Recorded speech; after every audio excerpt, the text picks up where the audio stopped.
Today we're going to talk about 5 mistakes that tenants make when they're addressing issues that come up on the exit report when they're leaving their tenancy. So let's go.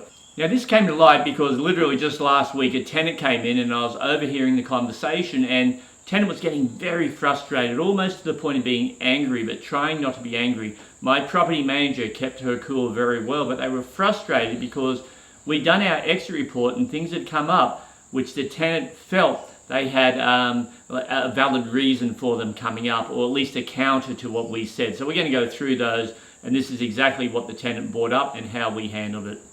Number one, and we hear this one, I wouldn't say all the time, but we do hear this one a lot in a tenant's defense. The property is cleaner now than when I moved in. That's probably just not true. When you first moved in as a tenant, you would have done an entry condition report.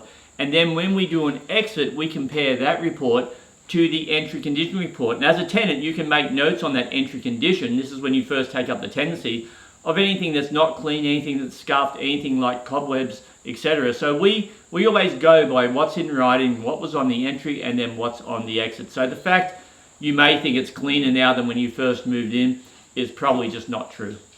Number two, and the response from the tenant was, "Are you kidding me?" What my property manager has said is there's cobwebs everywhere. Now the reason for that, if there were cobwebs at the entry, the tenant would have noted it. There weren't cobwebs at the entry, so when there's cobwebs at the exit and lots of them, my property manager noted it, and the tenant said, "Are you kidding me?" It just doesn't go anywhere with that type of response. Number three, the tenant had responded, and this is after we started going into a bit more detail on the exit report compared to the entry. The tenant then went into, "I've done a lot of improvements to the house. I've painted, I've done the gardening, I've done certain things." That's nice that you did that, but that doesn't have any bearing on if something's damaged or if something hasn't been cleaned compared to when you moved into the property. So yes, it's nice you may maintain the property as your own house and done things above and beyond what would have been expected, but that doesn't necessarily give you a free pass on things that are now wrong at the exit inspection. Number four, not sure which way that goes. Number four, this is normally in response after we've countered a few of your objections and you're getting a little bit frustrated as a tenant, and so you'll say something like, "Well, there were a bunch of maintenance issues that I never even reported that I just lived with. This tap was leaking, that wasn't working, the window didn't close." As a property management company, we want you to tell us if something's not working. If you choose not to tell us something's not working, and then at the end of the tenancy, bring that up as a reason for you not cleaning the property or at least returning it to its original condition, that really doesn't carry any weight, unfortunately. If there are maintenance issues, you need to report them as they happen, and that holds true across the board. In fact, to add to that, part of your rental agreement says that you will report any maintenance issues. So it's a contractual issue. So if you're not doing it, again, the onus falls back on you as a tenant for not reporting maintenance issues. And number five, and again, this is almost a retaliatory sort of response now.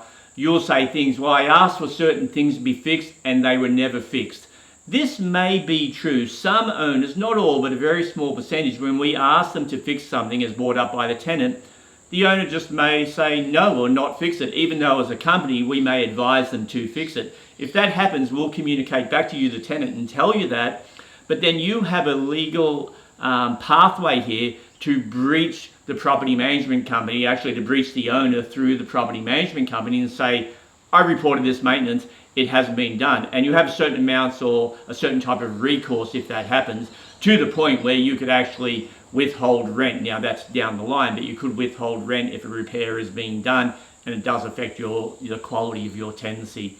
So they're the 5 issues this particular tenant brought up at the exit compared to the entry. And when we went through them and took a little bit of time, she did get to the point where she started to understand. I think it was just a case of the stress of moving and everything else and having to go back to the property to do some cleaning and minor repairs that she hadn't anticipated on. She thought she'd be able to get away with it, but it just doesn't work like that. So we want to refund the full bond. Hopefully we'll be able to, and then everyone can just move on.